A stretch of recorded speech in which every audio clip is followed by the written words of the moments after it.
Everyone, my soul family. Let me make sure I have my I want to make sure I had my volume up the whole way.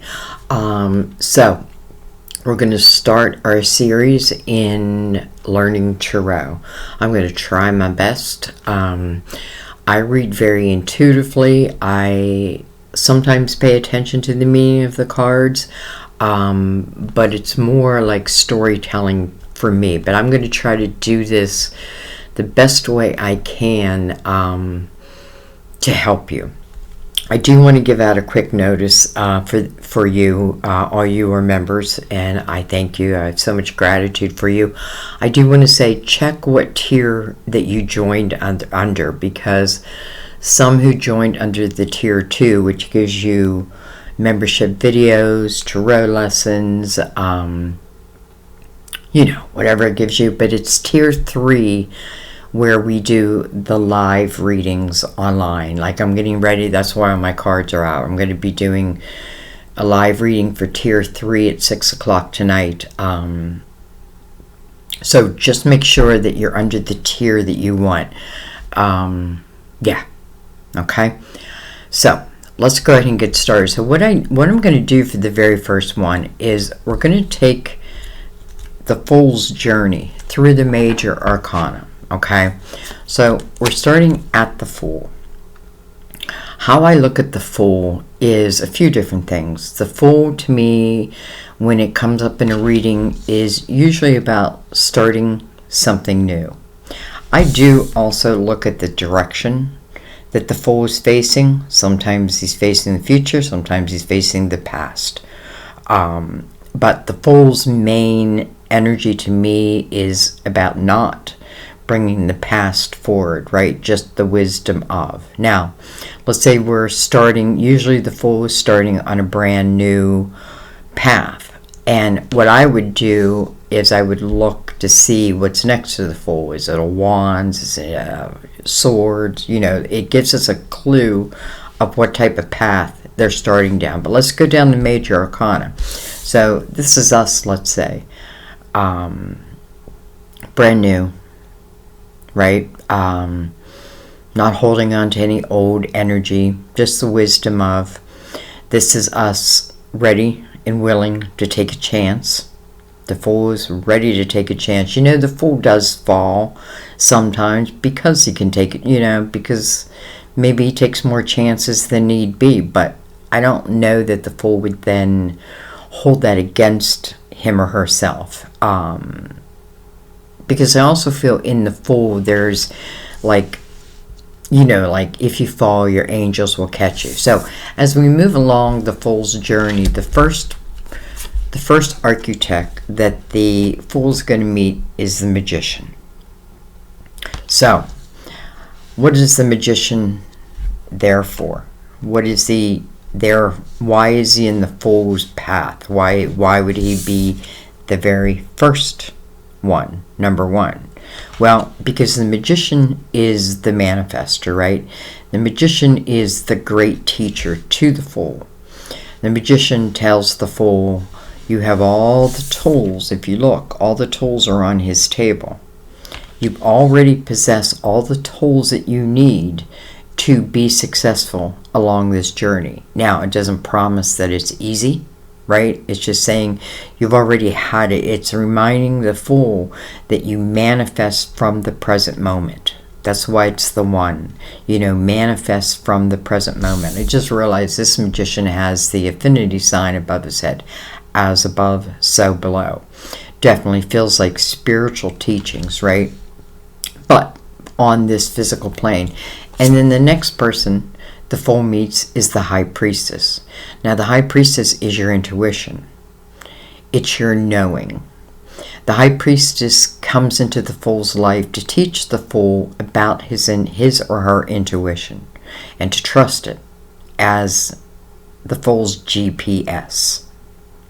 So this is about the feeling of, do I feel it's right or do I feel it's wrong? The High Priestess wants to teach the Fool to trust oneself within these feelings, right? Because you've already met the Magician. Now you're meeting the High Priestess. And then you're going to meet the Empress. So I feel like the Empress is really about an energy that we reach. The Empress is a reminder to stay loving, to stay nurturing, to stay caring, right? Even if I've had a difficult life. The Empress is teaching the Fool that any difficulties will become his wisdom, his or her wisdom. The Empress is very creative energy, very strong. I often feel the Empress has walked all the paths, almost like this Empress is this Fool's spirit guide. And it's just a reminder to the Fool, don't allow yourself to become hardened during these experiences. And then we meet the Emperor.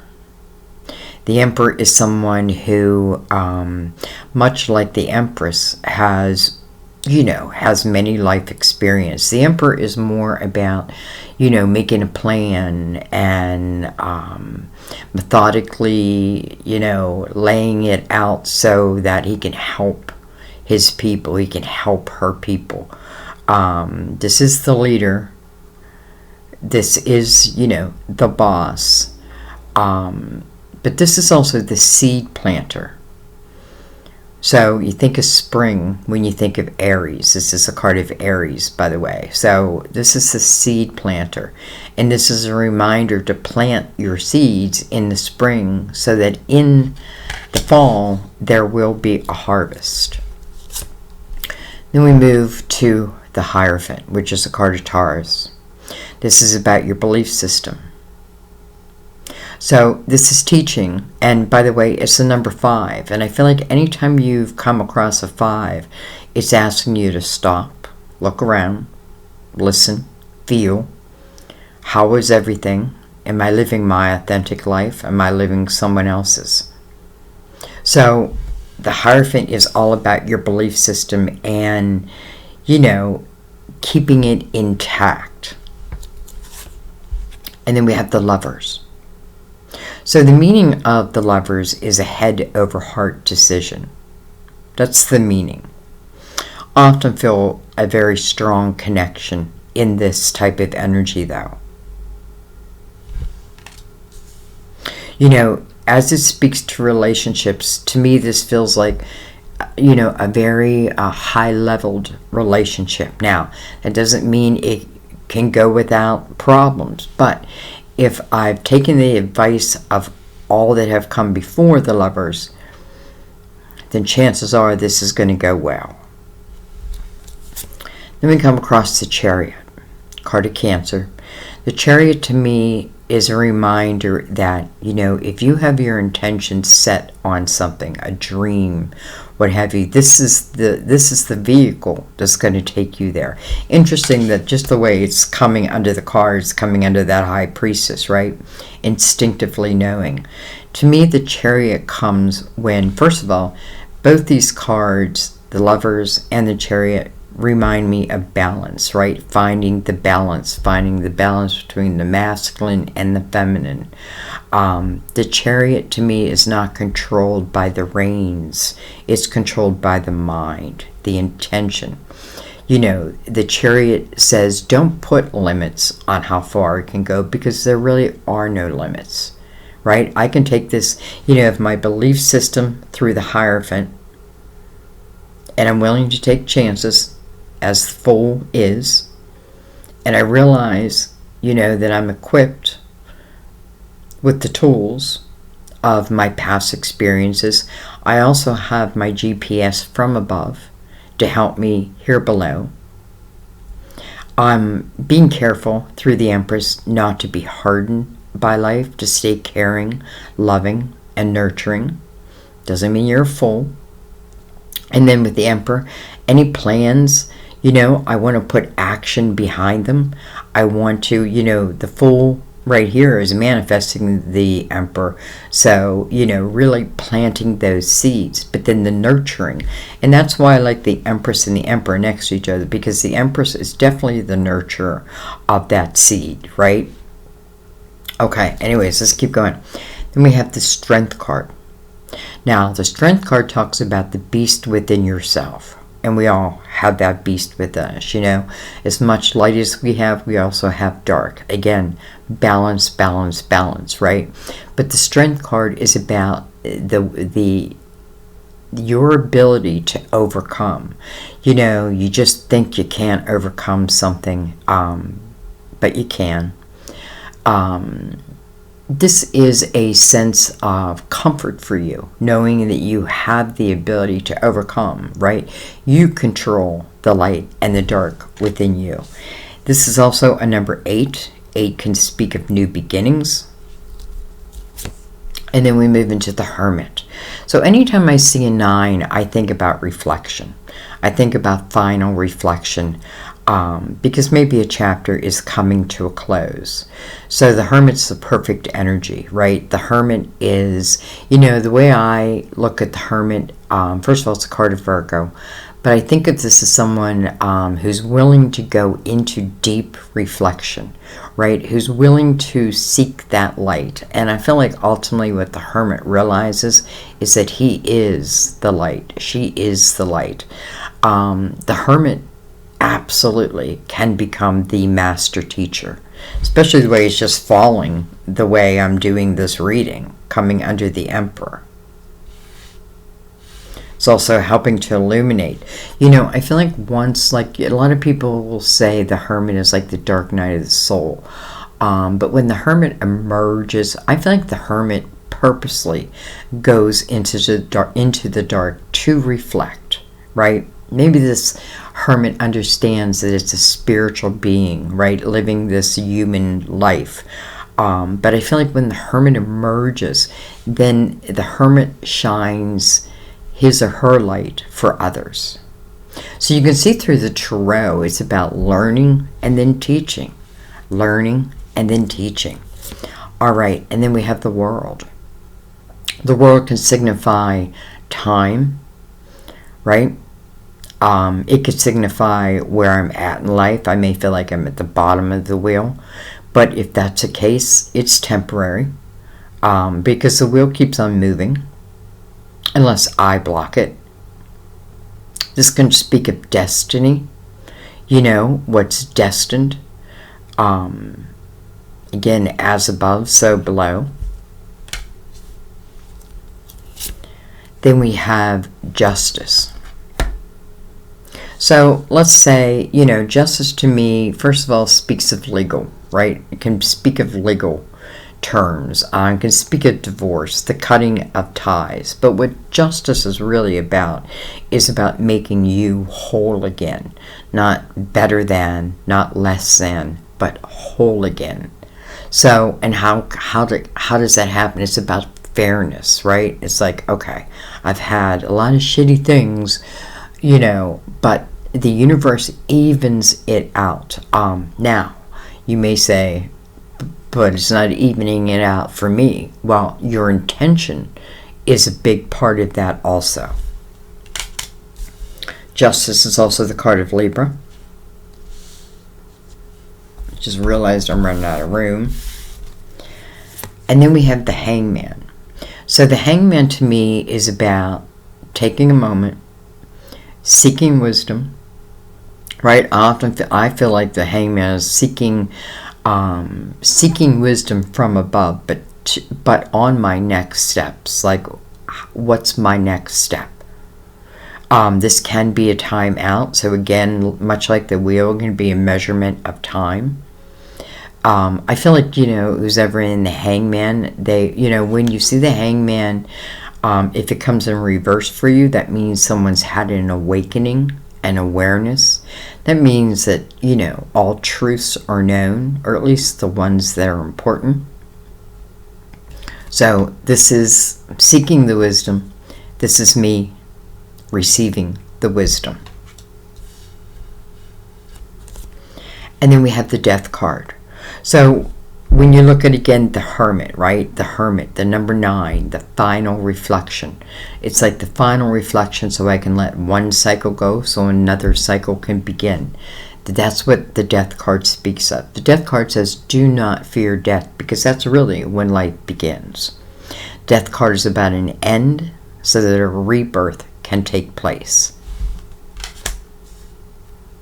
Card Scorpio.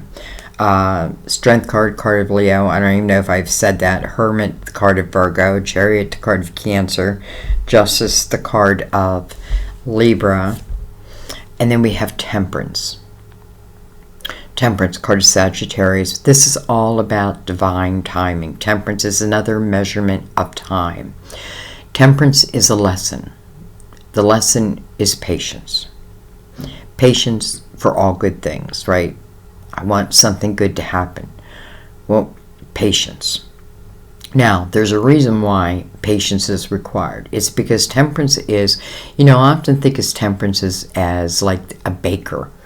And she's putting this perfect recipe together, but I'm in a rush. And I want it now. And she's like, well, I haven't even put the flour or the sugar in yet. I don't care. I want it now anyways. Do I really? So temperance is like, all good things come to those who wait. Now, on the other hand, sometimes the universe is waiting on us. So temperance is saying, well, my dear, I'm waiting on you.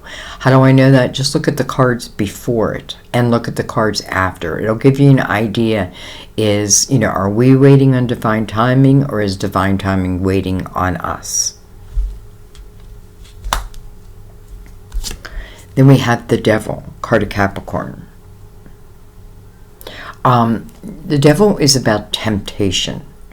Things that tempt you. Things that can tempt you into the dark that may not be good for you. I feel like some people naturally like living in this type of energy. Nothing wrong with that, right? You get to choose whatever type of life you want. But it is a card of Capricorn, by the way. I don't know if I said that. But that's really its main message is temptation and illusion. I feel like the Devil can give you the illusion that you're trapped in a situation when you're really not. This isn't really showing, like in one of the cards, it shows the devil in this, or not the devil, it shows someone in this cage, and they think they're caged in, but actually the door is wide open. So it's an illusion that they're caged. And then we have the Tower.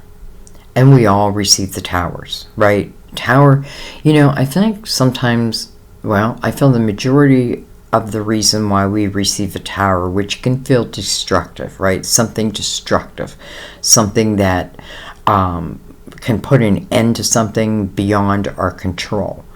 Sometimes I do feel it's the universe giving us these towers because it's almost like we're refusing to move. We're refusing to jump into the next chapter. I don't want this chapter to end, even though maybe that chapter has served its purpose and now it's depleted. So now you need to move to the next chapter. The Tower, many people fear it, but you definitely want to look like what comes beside it. Is it the universe giving that, when I see Temperance and I also see a Tower in a reading, I think it's more the universe waiting on us. Sometimes this can mean let's say we're in a relationship and someone breaks up with us. That's a Tower, right? Destructive, unexpected, but nonetheless, there it is. I think what you got to do is learn to trust the Tower, that it's ultimately going to lead you to probably a better place. And then we have the Star. So even with the Tower right next to it is the Star. That's your hopes, your dreams, your wishes. To me, the Star is about manifesting them, right? This isn't magic.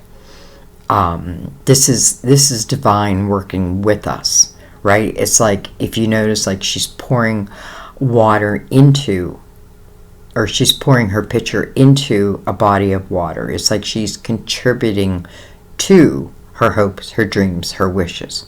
I think she knows that it can't, sometimes, yes, it can feel like magic, but that's not what I'm feeling with, So the Star, the ability to manifest your dreams. And then we have the Moon, which is a card of Pisces, by the way, ruler of Cancer. The Moon can be uncertainty, The moon can speak about nighttime, right? Doing things by the light of the moon. It can speak to me like I pay attention to what, how close we are to a full moon. And is that, it can represent a full moon.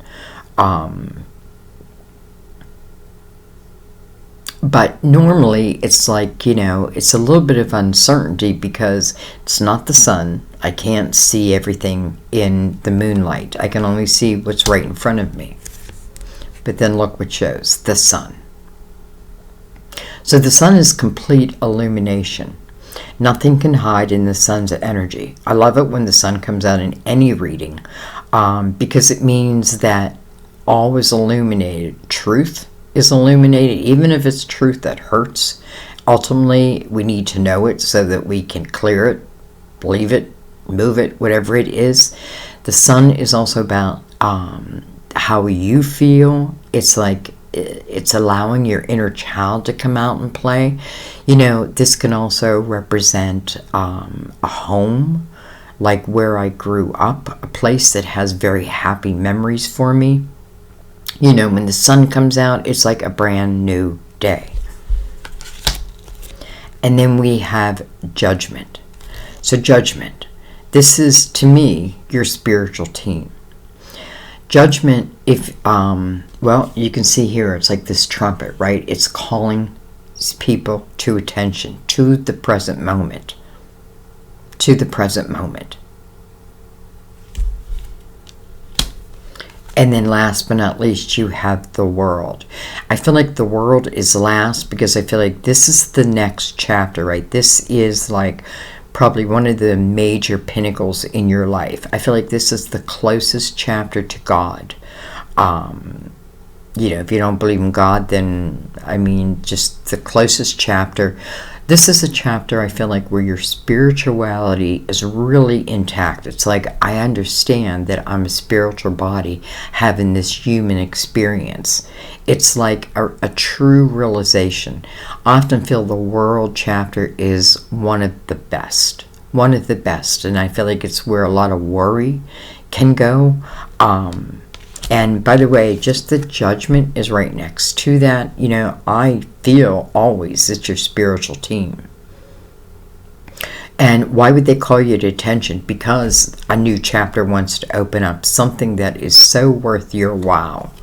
So worth your wow. So that's kind of a look through the major arcanas. I know that's just a quick little thing, but you guys, what I want is your feedback and tell me how you would like. The next one I'm going to do is actually taking the full, and we'll go down a path. We'll go down the wands or we'll see what comes out. But I wanted to go with the major arcanas and just how I look at it, right? What each major arcana means to me. Now, when I'm doing a reading, again, like let's say the Lovers, right? A head over heart decision. But I look at what it's next to. Let's say it's next to the Six of Cups. Well, that's talking about a relationship. You know what I mean? Let's say it's next to the Two of Cups. That's talking about a soulmate type energy. It's again, love. It's two people who understand each other. So it really depends. Let's say it's next to the Seven of Swords, which is really an untrustworthy energy. Okay, well, then I got to look at that, right? It doesn't mean, listen, I can think I love someone, but it doesn't necessarily mean that they're right for me. I feel like I'm getting off track here. But that will be what I want to do with the next video, is take you down like each path of the Fool. But this being the very first one, what I'd really love is your feedback and your questions. I'm more than happy to answer your questions. Like, give me your questions, and I'll answer them in the next video as it relates to the Tarot. Again, this is just a quick one. Just walking us through the major arcanas. We could go into much more detail, and we will as we continue. Like, we'll really break down each card. But for right now, I feel like this is, just to give us an idea of how the Fool walks through his life, and you know, this is soulmate energy, and who the Fool meets. Why does the Fool meet this person, and what does it mean for the Fool, right? What does it mean? Ultimately, you have the Fool, and then you have the World, right? Here is the beginning, and then here is what I feel is like the last chapter. Now, this last chapter to me could be 30 years, or it could be 3 years. You know what I mean? But it is the chapter I want to be in. Okay, I think I'm going to leave that there, guys. I do want to remind you again about your memberships. You know, Tier 2 receives the Chariot, and Tier 3. But the lives, now I may do live with you guys as it relates to the Chariot, like, you know, learning Chariot. I think we'll throw some of those in too. But to have like your personal questions answered, you have to be in Tier 3. I'm sorry, I know some of you thought you were there, but you're in 2, not 3. So anyway, I'm going to leave that there. And by the way, I'm still going to do live readings for the general public. It's just, it won't be, you know, they're just not as intimate. So anyways, I love you guys. I hope this helps some. I know this was kind of like quick, but I wanted to get this out, and really what I want is your comments. What are you looking for? What questions you have about the Chariot, and I'll write them down and I'll answer them all in the next video. I love you guys. I will see you soon at our table. Bye-bye.